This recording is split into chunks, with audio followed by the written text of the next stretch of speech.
Well, it's good to see everyone here this morning. Thank you for being here. I know we have a number of guests, and we are delighted to have you with us and hope that this is an enjoyable service. This is one of those mornings when everybody seemed to be running a little bit late. Apparently that rain made a lot of us want to sleep a few extra minutes this morning. But we're glad you woke up and hope you stay awake and enjoy this service. Just to call somebody out as far as making sure everybody knows they're here, Tracy and Adam Gent, or Adam and Tracy Gent are here back from San Antonio just visiting, and so if you get an opportunity to see them, certainly I know you'll want to say hello to them. This sermon, it's almost, I have to feel like I almost have to start out with an apology to our guests because this is kind of in-house business.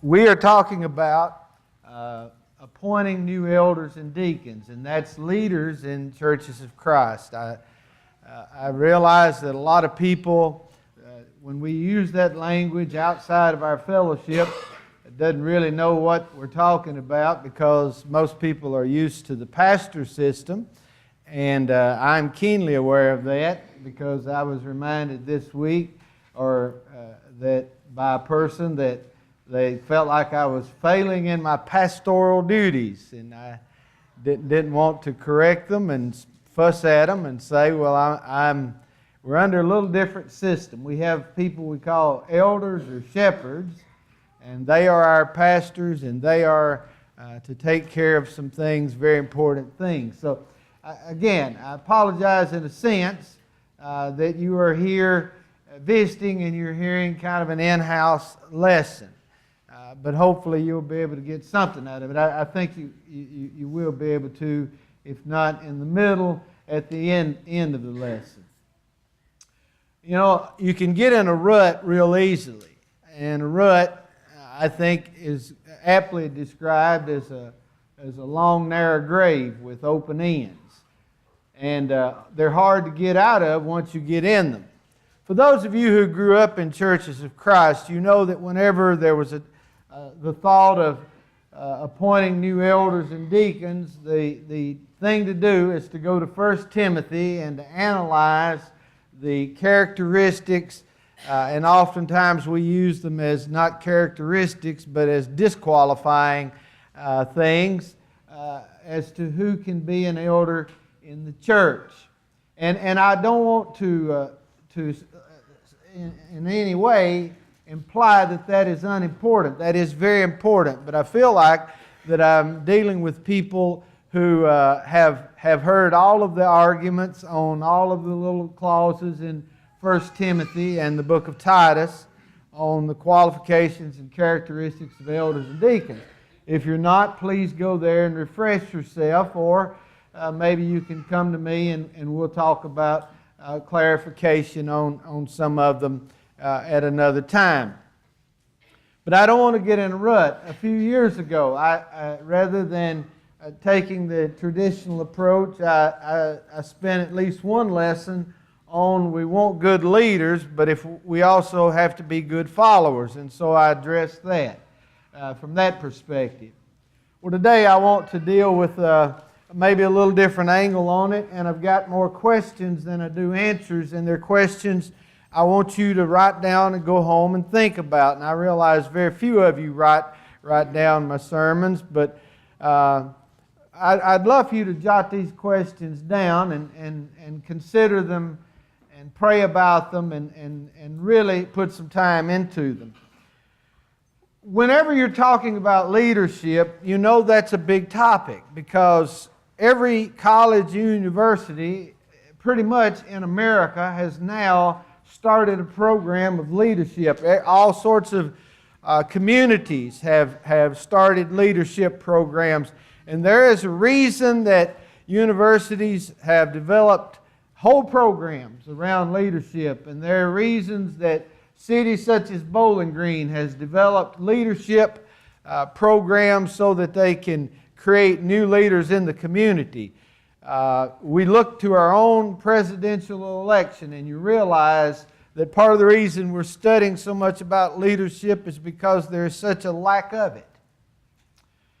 Part of this is cyclical, and I could go into the history of kind of the fall of leadership, or at least strong leaders. It all begins at the end of World War II as far as that goes in our country, and there's some trends that are going on that just we're not producing the kind of leaders that we want. And to be honest, that may be true in the church, but we want to be different in the church. We want to produce good leaders. Now, question number one to write down: what makes an effective leader? Now, I'm not talking about in the business world, because too many times the church has modeled itself after the business world.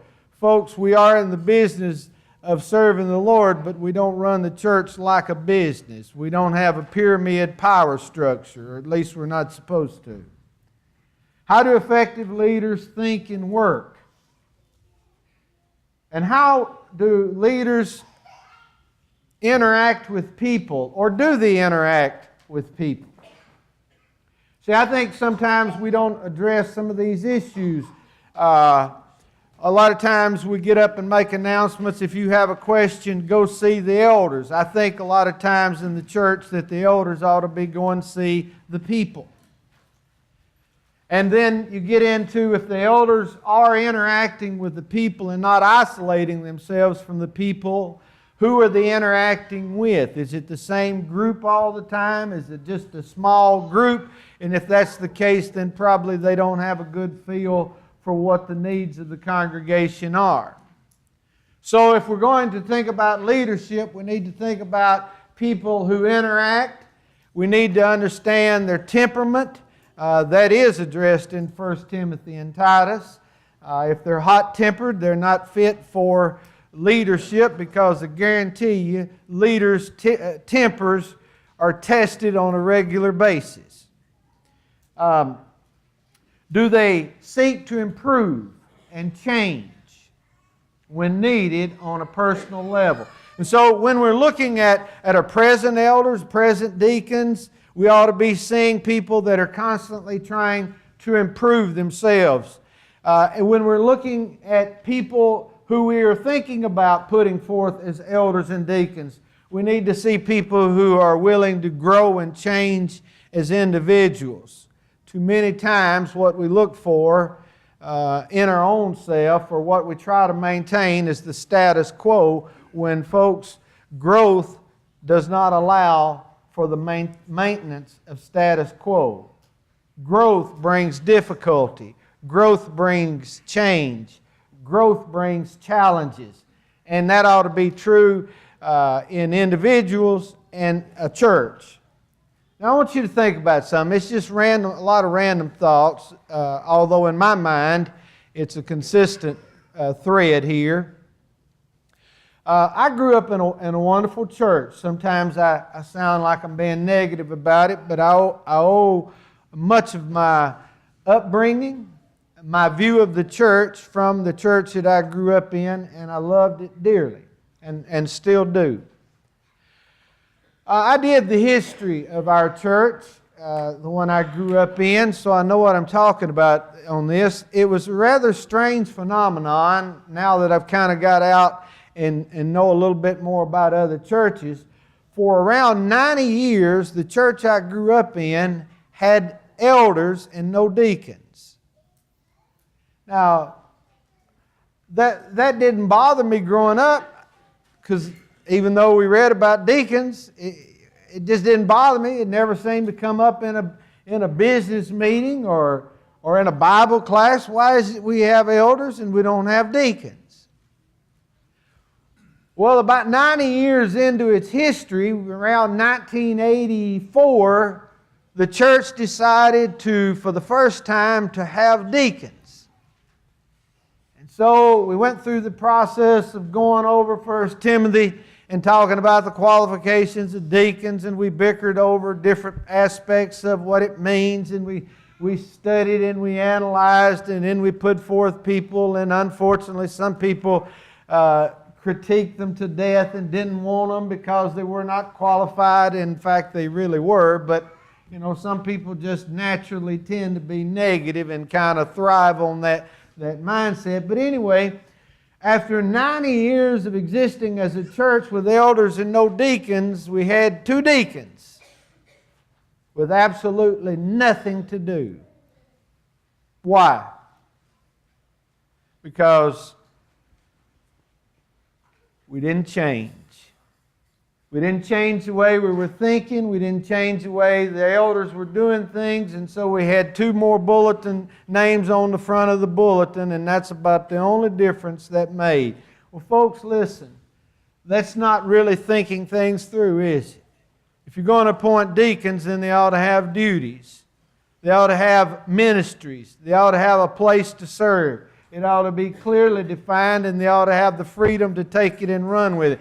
Because I tell you what, in the book of Acts, what we do know is we got 2 deacons that are preaching deacons, and they seem to do a whole lot of it on their own and by their own initiative. You remember Stephen and you remember Philip, both great evangelists.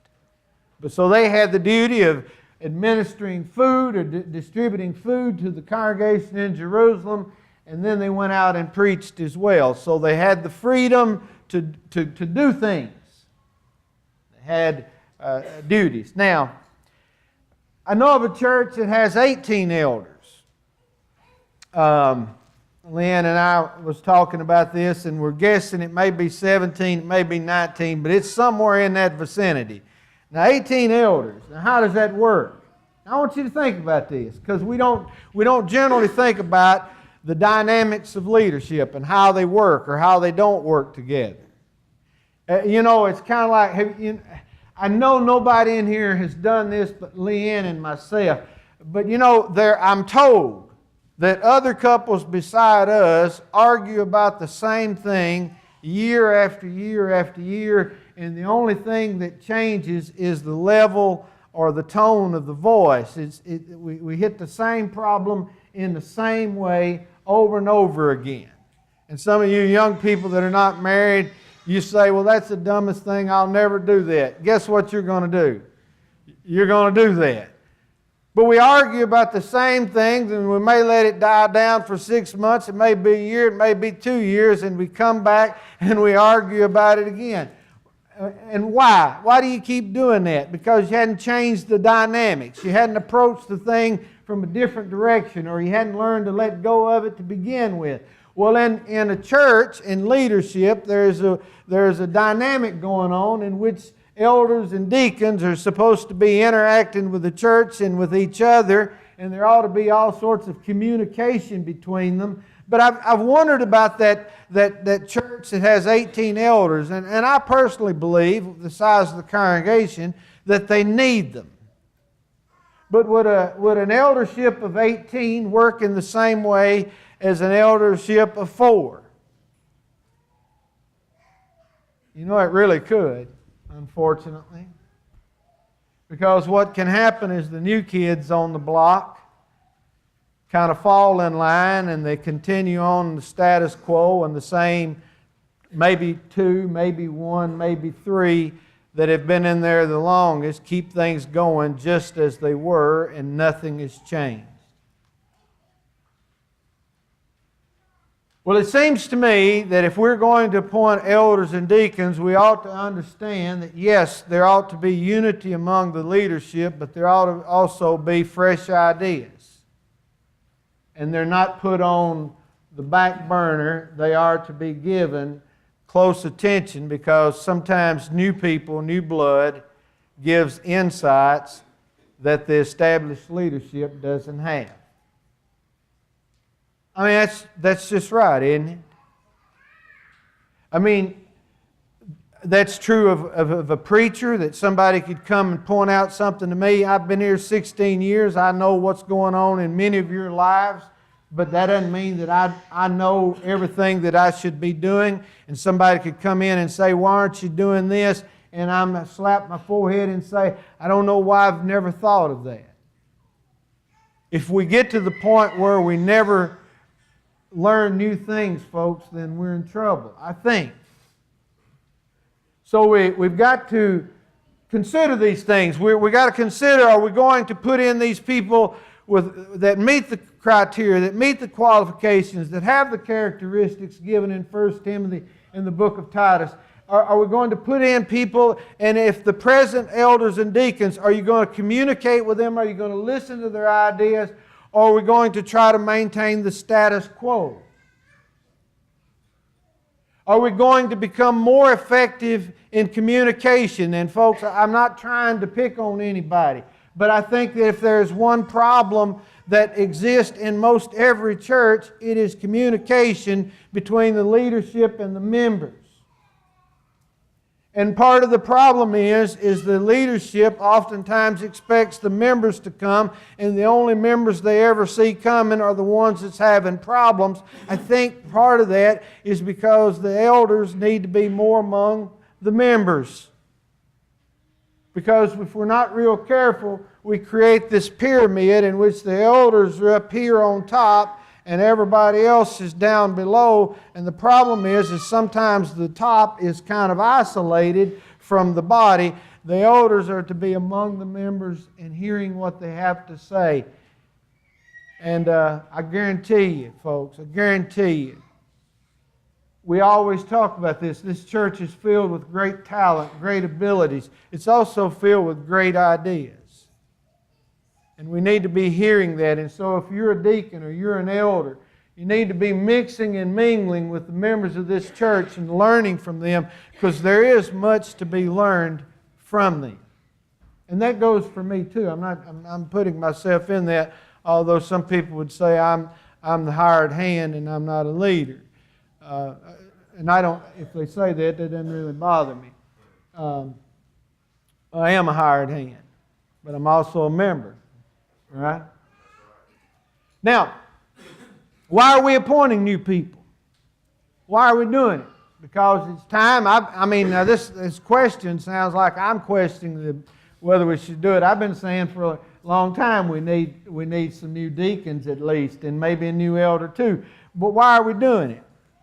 Are we doing it to fill a vacuum? Are we doing it to put another name on the bulletin or to get another picture on the bulletin board? Hopefully what we're doing is we understand this. This is an important event whenever it happens in this congregation, because we're putting in people who are going to serve. And so there's going to be more service going on. That's the ideal. That's what we're aiming for. And so we need to understand that, but it's also we are injecting a system that could be stalled with new ideas and new energy. And folks, every church needs new ideas and renewed energy. Do we not get in a rut at times? We do in our marriages, we do in our homes, and churches do the same thing. And so maybe we can kind of re-energize in this process. We certainly ought to. Now, I said earlier that we can all learn from each other. Ryan, I pick on him all the time. I pick on him some. I don't pick on him all the time. Sometimes I don't like Ryan a lot. If those of you who don't know who Ryan is, he's our youth minister, and he's changing positions to executive pastor. I'm just kidding. That's not the title. He's going to be the involvement visitation minister. We hadn't really settled on a title on that, but and then we'll be looking for a new youth minister, and we need help in that process too. Now, Ryan teaches me something. Here's why I just said I don't like him sometimes. I don't have the wisdom, the practical wisdom now at my age that he did when he came here at 20. How old were you when you came here? 23. See, it's hard to like somebody like that. No, I love the guy. He's got the work ethic that I want to see in somebody that is in a position of leadership, that is working for a church.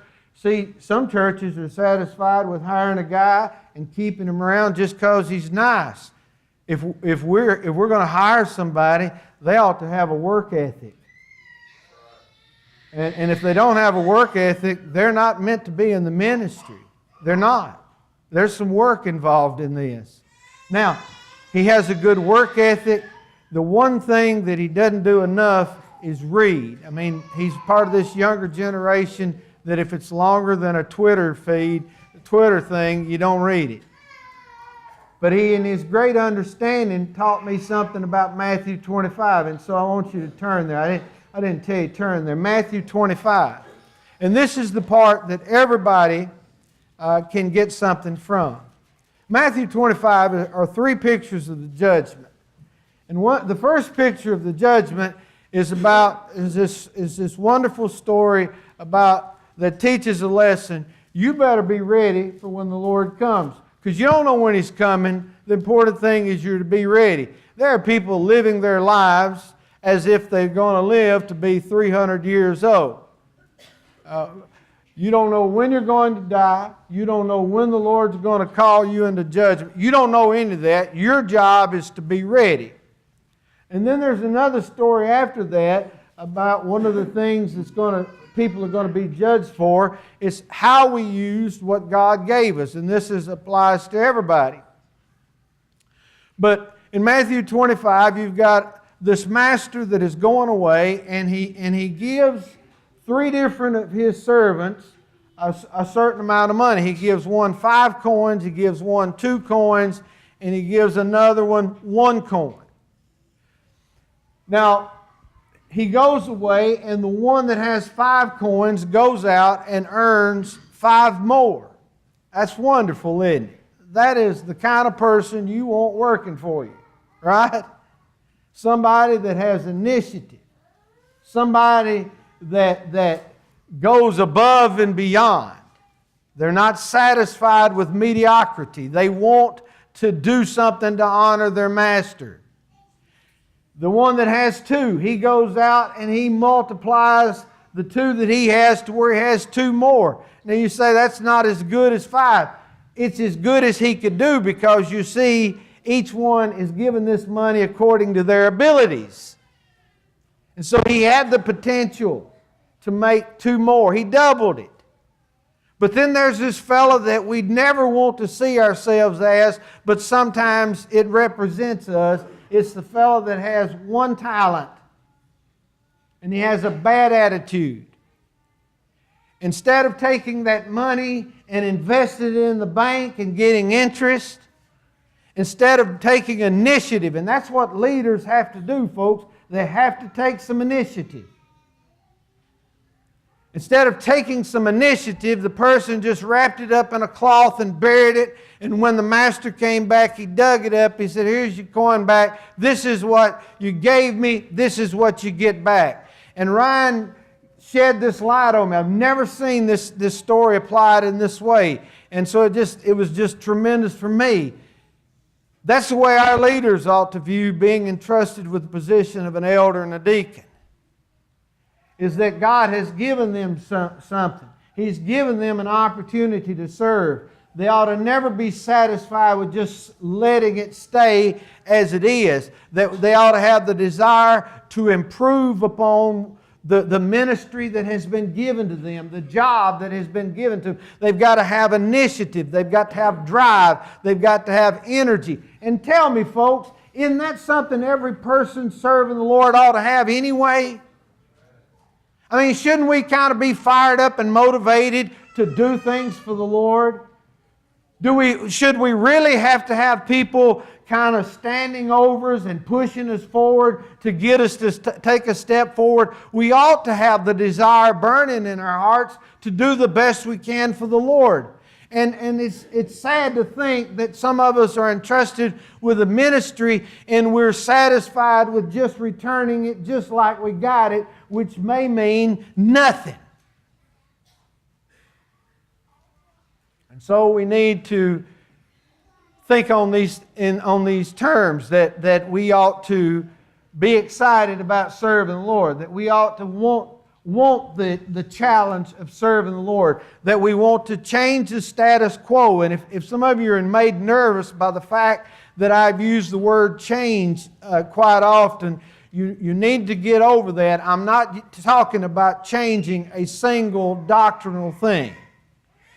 I believe the Bible, and I'm as conservative as anybody here. I'm not talking about changing doctrinal issues. I'm talking about changes in approach, changes in mentality, of changes of being able to adapt and being able to serve in new and creative ways.